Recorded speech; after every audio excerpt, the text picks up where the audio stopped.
Welcome back to the Rick Smith Show. Check out the website, thericksmithshow.com. That's what the Auditor General here in Pennsylvania, Eugene D. Pasquale, pointed out.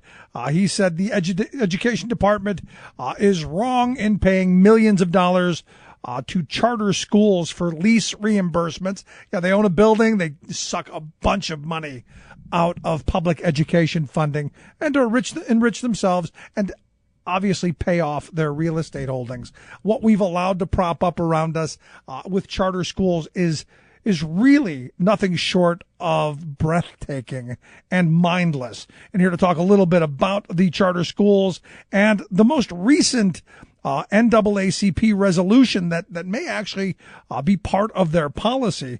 I've asked Julian Vasquez Heilig to come talk with us. He's a California NAACP education chair, also a professor at Cal State, researcher, blogger, teacher, all of that stuff, and charter school, guru, if you will. Julian, thanks for taking time for us.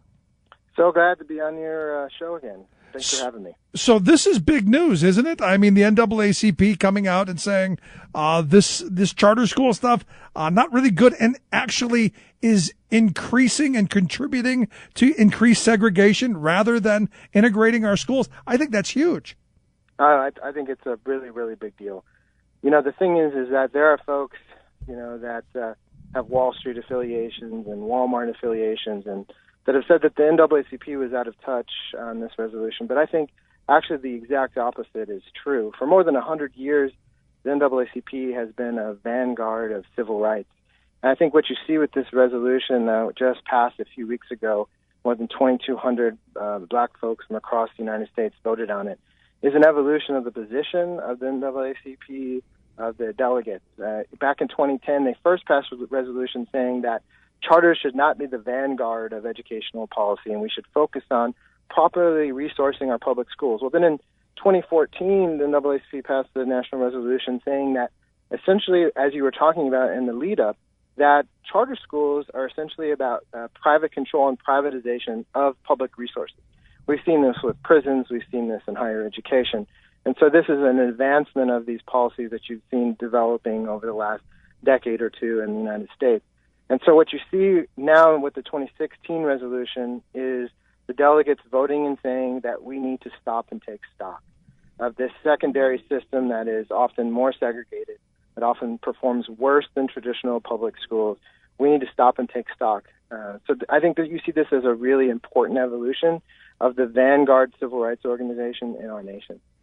And they point out, and because I read through the resolution, which could have been any segment on this show that talks about charter schools, and I'm glad that that they may be listening, but that they point out that this is kind of like predatory lending practices for the low income communities that led to us to the subprime mortgages that they say are putting schools and communities impacted by these practices at great risk of loss and harm. That's pretty strong language.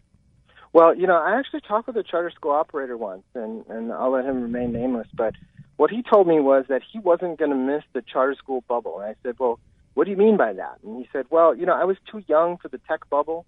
I was too young for the real estate bubble, but I'm going to make sure I take advantage of the charter school bubble. And I think what that means is that we haven't asked the question, where does this whole conversation lead? And I was debating Steve Perry at the Urban League convention in Baltimore last week, and what he said was that we need universal school choice. And what that actually means is that we need to make all of our schools privately controlled. And what that means is that Steve Perry, who runs a charter school in Connecticut, basically wants to have the power to control the public money without any democratic accountability for that money. That's what charter schools essentially do, is we're basically handing over our tax dollars and we're handing over democracy. But, that school choice argument, because I'm not seeing the choice in what you've laid out, but the school choice argument that they make to me is that my kids are going to get to go to those really good private schools. And I asked a state senator here in Pennsylvania who was pimping the idea of vouchers on the idea that, the school choice idea that I could send my kids to Germantown Academy in Philadelphia, which is like $40,000 a year. And he said, absolutely. And I think they've sold people on this idea that we're going to get our kids into the same school that President Obama's kids go to or Rahm Emanuel's kids get to go to. And that's not reality, is it? Right.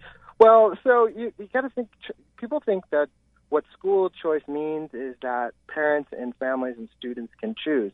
But that's not actually how it operates necessarily. So, for example, here in California, the ACLU just released a report last week, showing that more than 20% of charter schools that had their policies available online, so it could actually be a lot more than 20%, had policies that basically, when it boils down to it, it means that the charter schools were choosing the students. So they had a set of requirements, such as test scores and other things in place, so that they make the decision. So instead of the parents and families choosing the charter is choosing them. So in essence, what we're talking about here, when you say school choice, it's exactly that. Schools choose. Because when you're a privately run organization, you can set in place policies that allow you to decide. It's kind of like if you apply to Harvard University, you can choose Harvard, right? But they also have to choose you. Right. So it's framed as a one-way street. Parents do the choosing, and black families do the choosing, or poor families do the choosing. But if without accountability, charters do the choosing, and then school choice becomes just that, school's choice. Right. And in fact, there's actually a word for that. They call it creaming, as I understand. Yes, of course. So, and I think that's important, helping us to understand. A lot of times you see research studies, and there's one particular study, one particular organization that's produced several studies called CREDO. It's at the Hoover Institute at Stanford University.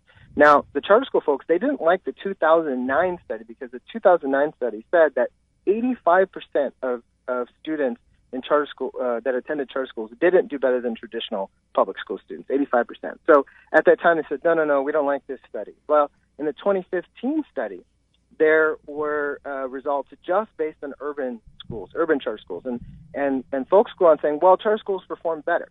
So I went and actually looked at that study, and they said Latinos and African Americans perform better in charter schools based on this 2015 study. Well, the size of performance was 0.05 for African Americans and 0.008 for Latinos. Now, I took 8 stacked courses at Stanford, so I like to talk about this stuff. But that 0.08, 0.05, and 0.008 are numbers larger than zero, but you need a telescope to see them. So the people that support charter schools aren't actually lying when they say that there's a positive impact of charters, but this impact is so small compared to other things that we can invest our monies in. Right now we're investing hundreds of millions of dollars in charter schools, but it turns out things like pre-K, class size have much larger impacts, 400 to 1,000% more impact than charter schools do. So, while they go around saying that charter schools have this positive impact based on these research studies, when you actually look very carefully at the numbers and understand the numbers, the impact is very, very small, in the thousandths of a standard deviation. Whereas the other things that we already know matter in the research, such as pre-K and class size and those sorts of things, those aren't the things that they're focused on, because what they're really focused on is private control and profiting from our public schools. Yep. They're not really about school choice. They're not really about an option that is higher performing. What they want to be able to do is profit off our system of education. Worldwide, education is worth $7 trillion. In the United States, it's worth nearly $1 trillion. And so there is a lot of folks, and just K-12 is worth $600 billion. And so there's Wall Street and other people, their eyes are getting really big because they found a way to mix a civil rights narrative about black families, about poor white families, about Latinos and choice and parents. And what they've done is they've mixed it with existing ideology about profit and privatization, which they've used in prisons and other places. And it sounds very convincing. But when you dig just below their very thin arguments, you start to find out the truth. And I say this as a former parent of a charter school student, as a former board member, as a former donor, and a former instructor of the charter school movement.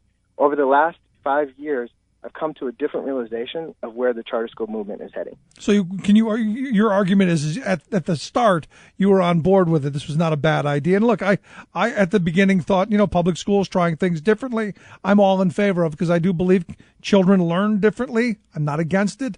But in what it's turned into, this is what we're against? Yeah, I think that there's been an evolution. I mean, actually, the teachers' union, Albert Shanker, was the first person to come up with the idea for charter schools back in the early 1990s. And what he said in the mid-1990s, which has really gone unnoticed, is that charter schools were turning into an opportunity to profit and privatize education. And that wasn't something I was really aware of in the public discourse. But as I've learned more about charter schools, as I've experienced charter schools from the inside, I think it's okay for us as a society to change our mind. I'm right there with you, especially when you look at, because the study you threw out there from Credo from 2015, when you throw in the creaming, when you throw in the fact that we see report after report of charter schools being much harsher in discipline and throwing kids out, you would expect those numbers to be considerably higher when you're considering that you're choosing which students you want to be in your charter schools, don't you think? Well, yeah, and I think that's the next evolution in this conversation. I think the next evolution in this conversation is we need to find ways to make charters more accountable. We need to make them more accountable on school discipline. We need to make them more accountable on teacher quality. So, for example, in California, charter schools don't have to have certified or experienced. You can hire anybody off the street to teach PE, for example. In the core subjects, they are required to have teachers who are certified and qualified. But in some of these auxiliary areas, they don't. And so there's all these different places, I think, that we need to think about how we design public policy that makes charters more accountability, have more accountability. And I think that there's many, many areas, and I think that is a natural next step. I hope the NAACP delegates consider in the coming year, because as you call for moratorium, we need to have litmus tests by which we measure this conversation and measure these students. I'm very sympathetic. I don't think where I agree with education, quote, reformers, is that in poor rural areas and in urban areas that our society has failed to provide high-quality options for parents. But that's on purpose. We know that the nicer house you buy, the nicer schools you get. Right. The market has created that result. But yet what they're asking us to do is use the exact same system that created the inequality to fix that inequality. But we know that in markets there are winners and losers. There are haves and have-nots.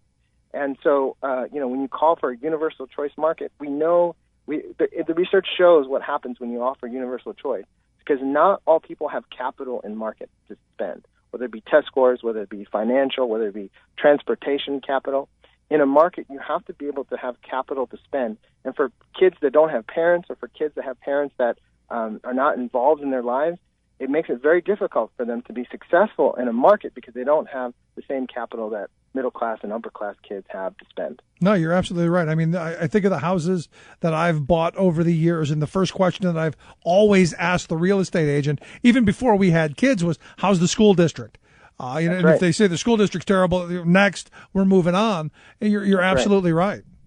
That's the elephant in the room, is that our society has been okay with inequality in schools. We've just been okay with that. You can think about any city, and you think about on the other side of the tracks that those schools are under-resourced, and it's inequity. There's severe inequity. So, of course, parents are angry, and they're rightfully angry. But choice can be about more than privatization and private control, because those are the options that they put on the table, whether it be privatization of assessment with No Child Left Behind, whether it be vouchers or charter schools. What all of the education reformers' policies have in common is that they're about top-down private control and profit and privatization, and they're anti-democratic. And it doesn't have to be that way. No, our options for education policy can be democratic. They can be community-based. We have examples from across the United States, whether it be student assessment, whether it be community schools, whether it be assessment of teacher quality. We have examples in practice from across the United States that are not about private control and privatization. None of these charter school policies, voucher policies, are actually about access for communities of color. What they're about is how do the elites control our society and profit off of education. So I guess last line of questioning I have for you then, are they here to stay? I mean, are we seeing people waking up to the realities as you're laying them out and pushing back on this, or is this a path that we're too far down? Well, I think, democracy is, about vigorous discussion. I think we've been having a conversation about Teach for America, which is an organization that sends teachers with only 5 weeks of training in Pennsylvania and New York and many other states, and their recruitment is down. I think the public discourse has changed about what Teach for America is, and that it doesn't equal civil rights. And I think that the public discourse around charter schools is also going to change as people are becoming more aware of the direction that charter schools are taking and the role they play in private control and privatization of our schools, I really truly believe that the democratic process will require that we think about other options that are community-based and more democratic for our public schools in urban and rural America. No, I'm with you. At the end of it, I fear the loss of public control. My fear really becomes we end up splintering up even further based on very, very small even things. Seeing more religious schools, more other focused schools. That worries me. Yeah, I think one of the primary examples of this is the Gulen-affiliated charter schools. Now, they'll say that these schools are not affiliated with the Gulen movement, but there's a set of schools, and they take advantage of just about every single loophole in the charter school movement. This is the second largest charter school chain in the United States. They're called Magnolia in California. They're called Harmony in Texas, and they're run by a imam that is sequestered in Pennsylvania. And so if you watch the film Killing Ed, what they talk about in this film is that they take advantage of immigration loopholes. They take advantage of teacher quality loopholes where many of their teachers are not able to speak English. Their kids don't have playgrounds to play on, and this is the second largest operator of charters in the United States. And there are some rumors that I've read on the internet that the Gulen movement was actually responsible. So there's international complications to this. They were responsible for the coup in Turkey, although right. Fethullah Gulen says he wasn't. So essentially what we've done is we've handed over $500 million to an imam that's sequestered in Pennsylvania, and their schools have been raided by the FBI in 4 states at this point. And a lot of people are probably not even aware that this is happening. But if you watch the film Killing Ed, you can get a good view on how bad actors, bad apples, can potentially take advantage of the non-accountability that's happening with charter schools across the United States. It's most certainly something I suggest people take a look at. Julian, I appreciate you taking some time educating, filling us in, and opening our eyes to some of this stuff. Thank you so much, and we look forward to talking again. Anytime. I love having you on the program. Let's take a quick break. Right back after this. Stick around. You're listening to The Rick Smith Show. We're working people. Come to